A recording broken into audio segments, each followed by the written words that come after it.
Poslije dobrošli novi video, danas ću pokazati kako voziti limenku. Evo vidite, limenka od Divija nije sponzorirala, a možda bude. Uglavnom, evo prva brzina. Jebote, nisam ni počeo video, a već si ugasilo svetlo. Koji sam ja kraj?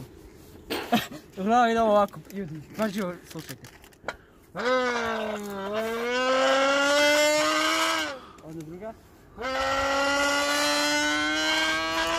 Onda treća. Onda četvrta. I onda peta.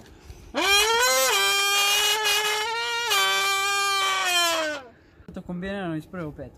Slušajte.